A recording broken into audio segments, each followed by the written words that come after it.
In the first 3 chapters of this DVD, we're going to lay some groundwork. I'm going to set some foundation and explain some basic principles that will help you understand as we go along. The first chapter is about what HLSL is. It's important to understand what the shading language is before we start learning it. In the second chapter, I'm going to talk about the graphics pipeline and how data flows from one end of the graphics processor chip to the other. And in the process of that, I'm going to explain where the vertex and pixel shaders fit into that pipeline and how you can program those vertex and pixel shaders. Finally, in Chapter 3, I'm going to be talking about the setup that we'll use as we write shaders. So before we get into the specifics of HLSL, it's important to understand what it is. HLSL stands for High Level Shading Language. It was created as a collaboration between NVIDIA and Microsoft to make it easier to create programs for the graphics processor. Now, some of the first computer programming languages were written in code that's called assembly language. And what that means is it's instructions that tell specific parts of the computer hardware exactly what to do. So here we're looking at a program called FX Composer that I'm going to get into a little bit more detail on in Chapter 3. And here on the right side of FX Composer, I have an example of a program written in assembly language. And you can see that it's just extremely cryptic. You can learn how to write programs this way, but it's quite a bit more difficult. So just like the first computer programs were written in assembly and then more high-level languages like C were developed after, HLSL was developed to take shader writing out of the assembly language area and move it into something that's a little bit more clear and easy for artists and programmers to create. So the first thing that you'll notice is that HLSL is based on C syntax. So we have function calls, and it's quite a bit easier to read and understand than the assembly language. What's nice about HLSL being based on C syntax is that it makes it really easy for programmers who've already learned how to program in C or C++ to jump right in and start writing shaders right away. Now, for artists who haven't used C or C++ before, it's still pretty easy. It's not quite as complex. It's not even as close as complex as C or C++ is. And so it's at a level where an artist who hasn't done any programming before can learn a few simple programming concepts and then jump in and start writing shaders. And that's what we're going to do on this DVD. I'm going to explain the programming concepts. By the time we're done, you'll be able to write some shaders. So I think it's important to understand the difference between real-time shaders and shaders written for offline rendering, for example, for a mental ray or a Brazil render or something like that. For real-time shaders, the highest priority is speed. Since these shaders have to be rendered at over 30 frames per second, a lot of other things have to be sacrificed in order to achieve the required speed. For example, all offline rendered materials in Max will use all the lights in the scene. The more lights you add to the scene, the slower it'll render, but it doesn't matter how many lights you add. They'll all be used automatically because that's how the renderer is set up. Just to illustrate that, I'm going to switch over here to Max, and you'll see I have a simple teapot here with the standard material assigned to it. And I've got a couple of Omni lights here in the scene, and I can hit render, and you see that, obviously the teapot's using all the lights I've got.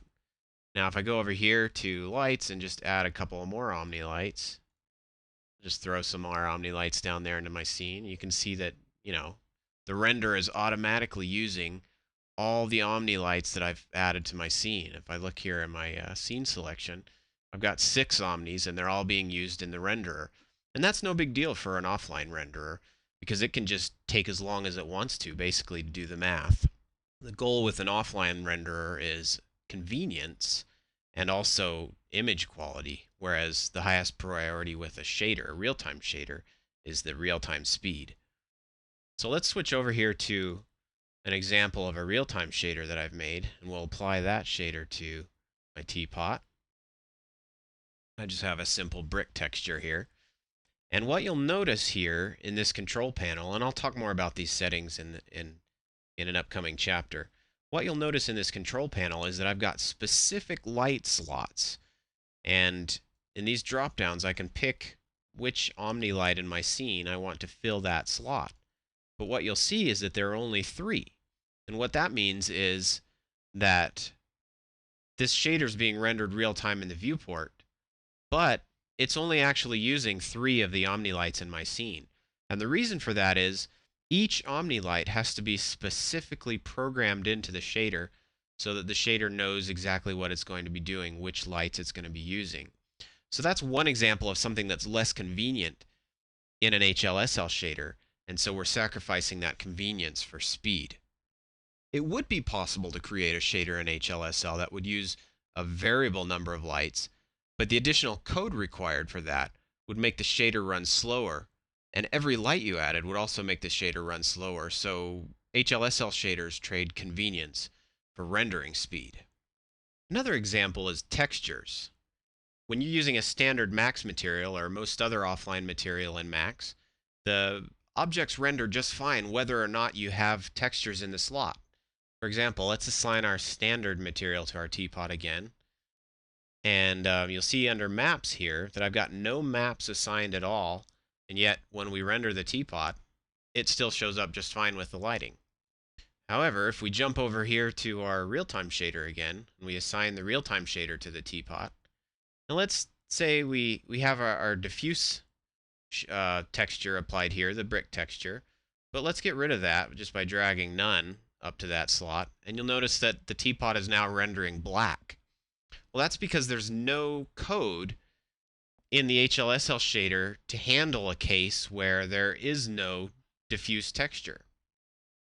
And the reason for that is it would be possible to write an HLSL shader that said, if this slot is empty, then, proceed without it.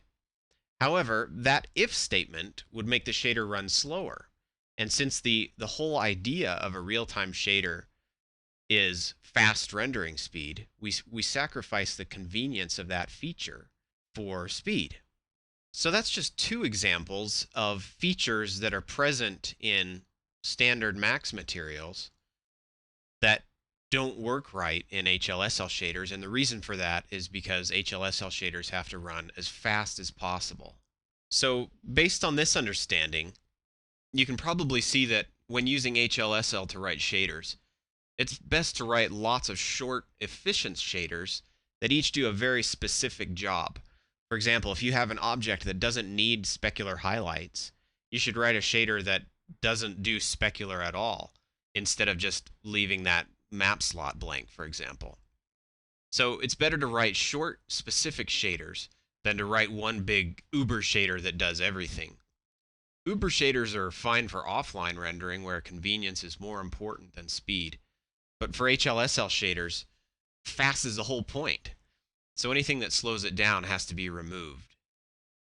And just for one final comparison, if we look here at our options, we can see that we've got ambient and diffuse color and some specular settings, and then a normal map slot, but that's about it for this shader. And if we switch over to the standard Max material, they've got texture maps here for everything.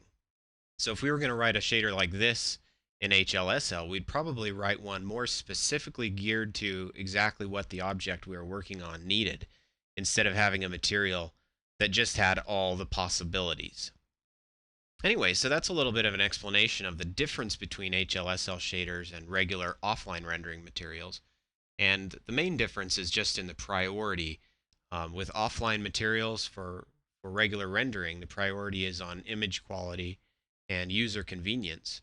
Whereas with real-time shaders, the priority is on speed. In the next chapter, we're going to cover the graphics pipeline. That is how the data flows through the graphics chip. And I'm going to talk about how vertex and pixel shaders fit into that graphics pipeline, and how the shaders that you program in HLSL will be run on the graphics chip.